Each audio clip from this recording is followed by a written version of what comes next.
Where in the heck is the Canadian auto industry? It's been under siege ever since Donald Trump became president back in January. Tariffs have come, tariffs have gone. We've seen some production now move out of Ontario down into the States. I think most Canadians, like me, are confused. So I'm going to talk to Dimitry Anastakis, who is a professor of economics at the University of Toronto, specializes in the automotive sector. Welcome to the interview, Dimitry. Great to be here, Malcolm. Where are we? Could you give us an overview of kind of where we're at today?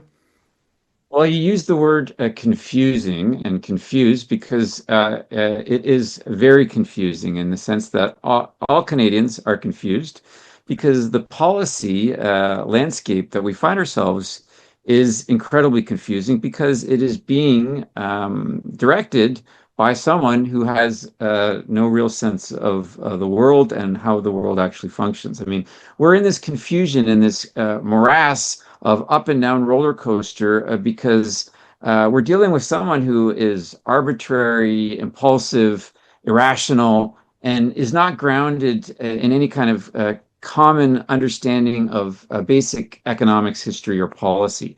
So it's not surprising that we're confused because we are on this kind of never-ending up and down roller coaster. But let me say, the current status of things is something of a holding pattern in the sense that, there's a number of different tariffs, a number of different tariff structures that are being applied.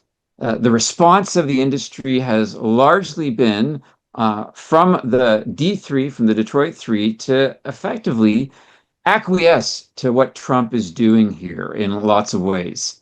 You've seen already announcements about plant closures or shutdowns, whether it's the Bright Drop plant in Ingersoll or the uncertainty around the Stellantis plant in Brampton. That's a really bad news that is top of mind, that is a reflection of the tariffs. So we still have 25% tariffs on goods that are coming in across the border that are not CUSMA appropriate. We have the 50% tariffs on aluminum and steel, which are also pretty high. And then we also have the kind of crazy 10% added on tariffs that's a reaction and a response to the ad that the Ontario government ran. And there's a couple of other varieties in there too, because Trump actually used two or three different tariff regimes and legislation to kind of attack this. So, from our perspective, we're in a holding pattern. We're seeing what the implications are. There are implications that are going on. But at the same time, we also know that there's negotiations going on to try to resolve this. And the longer that these negotiations go on one level, the better for the Canadian auto industry and the Canadian government and Canadians, because the longer we hold off, the more Trump's popularity and the pressure by stakeholders, not just on the Democratic side, but on the industry side of things, builds up for him to cut a deal. That helps to explain the announcement with China in the last 24 hours. So, on the one hand, you try to hold out as long as possible. And, we're the country of all the G7 countries that has not made a deal with Trump, in part because we have the most at stake.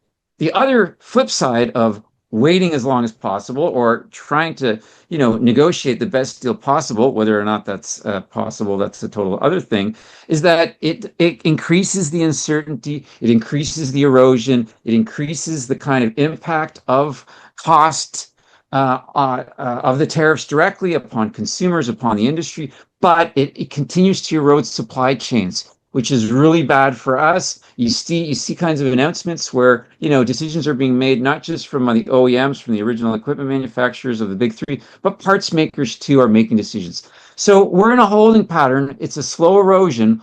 Hopefully there may be some kind of resolution at some point, but with this administration, you never know.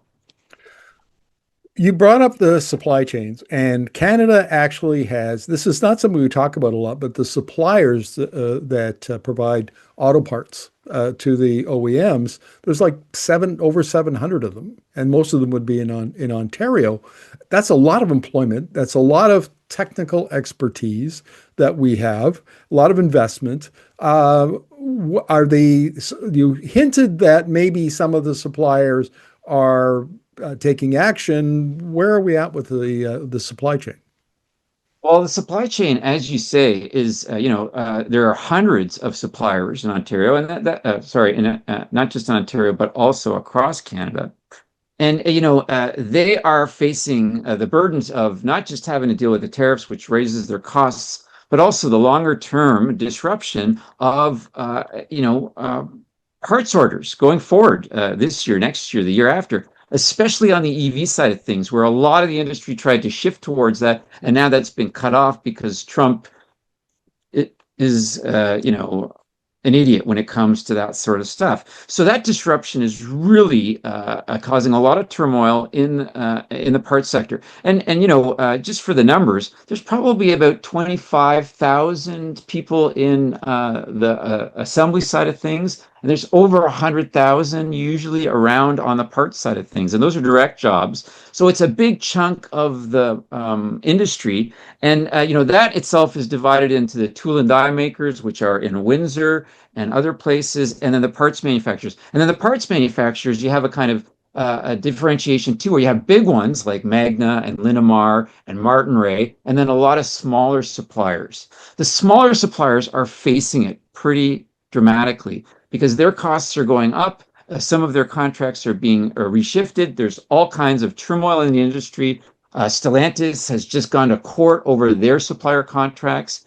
General Motors has just threatened their suppliers. So it's hurting everybody in the industry. Some suppliers, like the Magnas of the world, are able to have a little more leeway in the sense that since they have big operations in the United States, they can shift their balance a little bit, but it still is problematic for the whole sector. And guys like Flavio Volpe, who is the head of the Automotive Parts Manufacturers Association, have been very strident in saying, we need to get to a deal, but no deal is better than a bad deal at this stage of the game. And, representing all those parts suppliers, the one thing I will say is they seem to be pretty unified so far in, trying to fight for the best deal possible. But the turmoil means that you're already seeing jobs being shed, and the hammer really hasn't dropped. As we know in the auto industry, supply chains, the kind of planning and purchasing is months and years in the long term. So you're starting to see a lot of the top line stuff when they say, hey, we're not going to build the Jeep Compass in Brampton. So all you suppliers that we had lined up, goodbye. That's just happened. The kind of spillover long term is going to be job losses that are going to start to mount more and more as the next few months unfold. Dimitri, I'm curious about the policy response to this because on the one hand, there's short-term policy. The federal government has brought in some support programs for the companies and for the workers, and I assume the Ontario government probably has something in the works. I'm not familiar with it, but then the question becomes, what about the medium to long term? Because you have the Chinese automakers that are electrifying. They've said we're pivoting to electric, and already over 50% of the cars sold in China this year are electric. So there's that disruption. Then there's the Trump disruption. So is there some kind of a long-term strategy that's emerging to say it's not just a matter of renegotiating the deal with Trump and saving what we have, it's we have to pivot and adapt to both of these changing conditions, Trump and the Chinese disruption.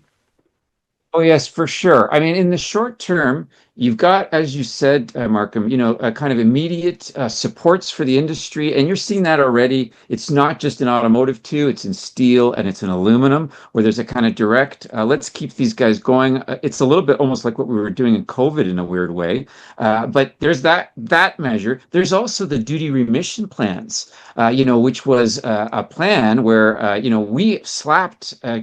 Response duties on automotive tariffs, but then we utilize duty remissions, which says, look, we're going to remit those duties back to you if you continue producing in Canada and you continue exporting from Canada. Well, with these announcements, that aspect has really ratcheted up too, because the government has said we're going to stop remitting these duties, which is going to cause some pain for the manufacturers in the short term. But we have to respond to these situations. You can't just walk away. Now, one of the good signs that does point to a longer term kind of readjustment for the whole industry is the announcement yesterday by VW that PowerCo, which is the gigantic $7 billion battery plant in St. Thomas, which is where the old Ford plant was, is going forward. I mean, that is a real good news, a silver lining bit of kind of happiness in an otherwise pretty gloomy landscape. And we should also remember that the Stellantis LG plant in Windsor, which is another, $6 billion plant as an EV battery manufacturing plant, is also going forward. There's a lot of rough waters in the short and intermediate term, but like the Chinese, a lot of the people in the industry recognize and realize that the longer term of this is inevitable. We're going to EVs, despite whatever Trump is doing, despite whatever slowdown, despite whatever kind of rocky path of adoption, which might take 10 or 15 or 20 years. It was going to take 10 or 15 or 20 years.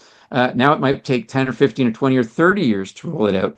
But clearly, the tall foreheads in the industry, the people who know how things are going to unfold in the longer term and know what's best for the industry and for consumers, have their eye on the EV side of things. And, I was really, really kind of reassured by the fact that VW said we're going to go forward with this. Whether they've decided they think that the Trump interregnum is a temporary insanity, or whether or not they're going to do this despite a landscape that does see tariffs as a permanent or a more permanent aspect, they realize that this is the way things are going to happen. And I'll just say one more thing. People like Mary Barra, who's the CEO of General Motors, they're recalibrating to deal with Trump and the changes in the landscape. But she said a couple of weeks ago that EVs remain the North Star for General Motors. It's the same with Jim Farley and Ford. Farley, who's the CEO of Ford, famously drove around one of the Chinese EVs for 6 months because he wanted to recognize and realize what the competition is. And he too has said, we've got to get there. We're not really competing with other American firms. We're not really competing in the same way that we once did. We're competing with the Chinese, and we're competing in an EV sector. And eventually they've got to get there because that's where the future is. So, even though the news is pretty bad in the short and intermediate term, the longer term says we're going to get there. And Canada is really well positioned to take advantage of that. Well, Dimitri, thank you very much for this. This is the first interview in a multi-part series. You and I are going to be talking next about medium and heavy duty auto manufacturing, like trucks and long haul trucks and delivery vans and that sort of thing. So thank you very much for these insights. My pleasure, Mark.